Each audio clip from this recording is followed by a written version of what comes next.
Welcome to the OMA podcast, where small business owners thrive by mastering the art of managing relationships. As an entrepreneur, you know that relationships are the lifeblood of any successful business. We'll help you unlock your full potential with powerful tools and strategies to lead your team through the unique challenges that all small business owners face. Are you ready for growth and success? Let's dive in.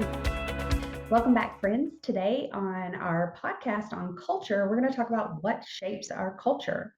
Now, there are two main things that shape culture. We have those internal influences and we have those external influences. So today I'm going to talk just about a few. We have so many we could dive into, but I'm going to pick out just a few that I think are a little more key for you to take and chew on and think about and say, okay, how is this affecting my business? So first up, our company mission and vision.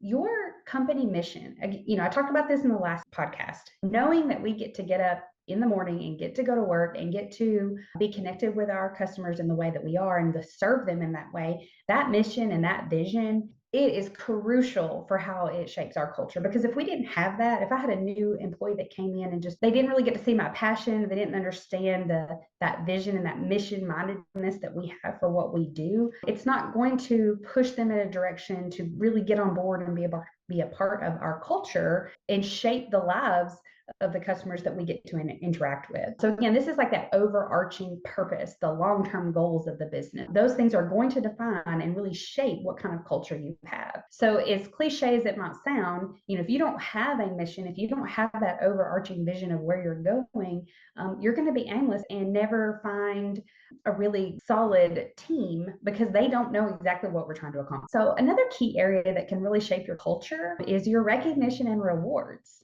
I kind of shared this a little bit in the last podcast. A lot of employers think, well, I pay them. Is that not enough? Unfortunately, in this day and age, it's not enough. Your staff, your employees want to know that you value them, you see them, you recognize their hard work.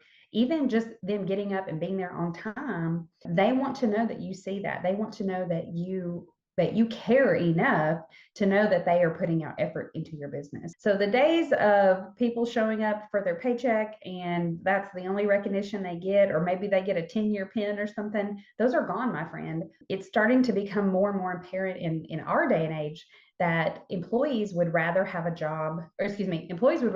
no job versus one that does not appreciate and value them. So what are we talking about when we say recognitions and rewards? Basically, how are the employees recognized? Do they have incentive? It doesn't have to be in the form of dollars. You could have rewards. You could make it fun. I had a friend who in their business, they would have this little trophy, and it was just a little fun, like, hey, you did a great job today. And they would pass it around like if it got put on my desk today because maybe I did something and somebody recognized and said, wow, that was a great job, Maria. Well, maybe a couple of days later, I noticed that somebody just nailed it. They interacted with the customer in a fantastic way. Well, then I could take that thing and go and say, hey, I'm going to recognize you today because that was amazing. So it doesn't always have to be monetary rewards. I think that's really important. I think people eventually, they want to know that you value them in such a way that there is maybe a monetary, whether that's a raise once a year, a Christmas bonus, maybe you do monthly incentives, whatever that structure is. I think about it personally. Like if my business grows, I want to share the wealth with them because I know with all the employees that I have to manage, I could not do by myself what they do collectively. There's just no way. There's not enough hours in the day for me to accomplish everything that my team does collectively. And so I think going back to my culture is that if I do well, everyone does well, because I think that's important for them to feel included and recognized. And that's a reward that they receive for all the hard work. And we work really hard to take every little thing that they do and make sure we trace it back to that. Like, hey, yeah, you may not like making that kind of phone call, or you may not like doing this one particular procedure. Like, yeah, that's no fun. It's kind of tedious, for example. But that tedious task plays a role in maybe how that customer gets processed down the line. And then if they get processed properly, there's a good rapport there and they continue to do business with my business. I know that there's going to be long-term revenue from that. I also want to pass that along because if they can understand that every aspect of their job gets funneled back up into that bigger vision, even though, yes, it can still feel tedious to do that task, they at least know that there's purpose in it and they can maybe go about it with a positive attitude. So lastly today, for internal influences, I want to talk about onboarding and training. I know most of you are like, ugh, I hate onboarding, I hate training, I hate hiring. The whole process can feel just so daunting and so overwhelming. But really, this is where your office culture is really going to begin. When you onboard them, this is the first glimpse that they get of anything when it comes to their interaction with your business as an employee. So if you don't take the time to onboard them, share that mission, share that vision with them, help them understand your passion for what you do, they're going to just see it for what it is, like a list of tasks that they need to complete. There's not going to be as much excitement or enthusiasm from them on their end because they don't understand what they're working towards. When you have new employees and you're introducing them to your organization, that training they receive can really influence their understanding and alignment within that culture. So do not underestimate and don't maybe skate by how important training and onboarding is. So as far as external influences that really shape your culture, we have industry. The market itself is going to have maybe a different competitive landscape depending on what kind of business you have. And maybe even from year to year, different businesses are going to see changes in their industry that can affect the culture. Some businesses, like, for example, not maybe 10 years ago, how many places did you see that had self-checkout? Much as an example. I don't remember there being a ton of self-checkout places 10 years ago. And now, because the industry is shifting, most retail places that you go, bigger companies, for example, are going to have a self-checkout. That may or may not align with your culture. You may say, no, we want to interact with each customer as they come through. I don't want to do self-checkout. I'm not saying self-checkout is the be all end all. Let me just say this. And I'm not saying that every company should do it. I'm just making it as an example that you get to choose, okay, do we go ahead and allow the market to affect our culture where maybe we are not interacting with our customers in the way that we're used to because we have a self-checkout process now?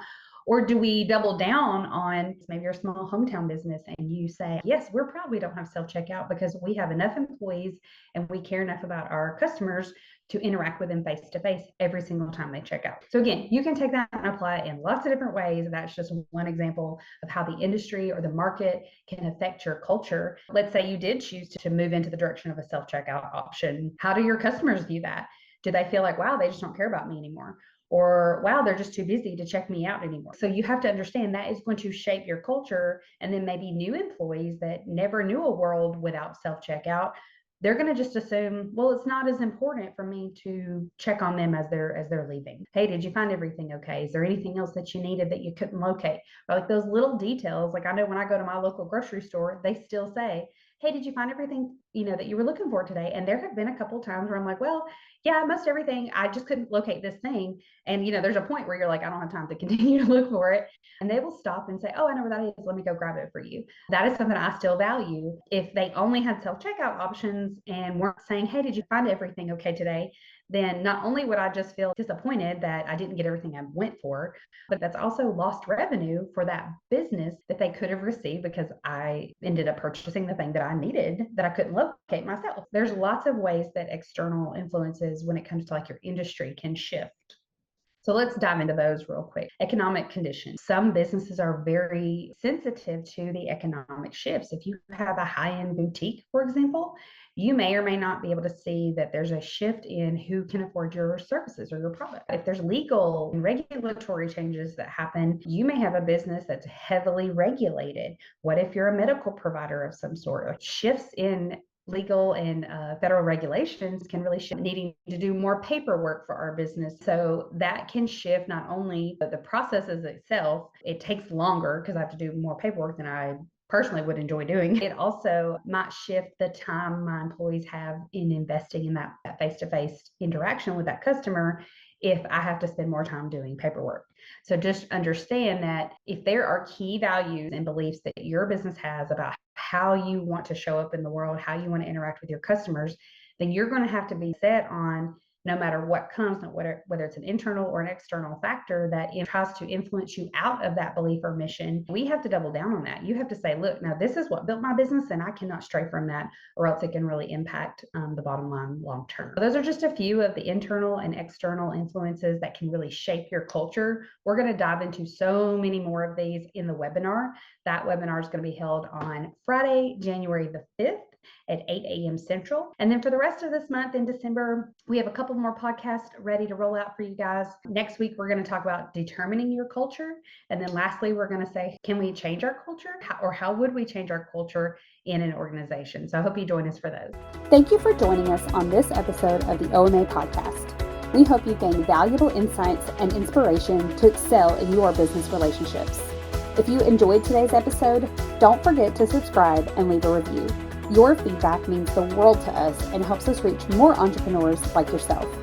For additional resources and to stay connected with our thriving community, visit our website at www.omaadvisors.com. Until next time, keep building those meaningful connections, and remember, your success starts with the nurturing of the right relationships. Take care, and let's make great things happen together.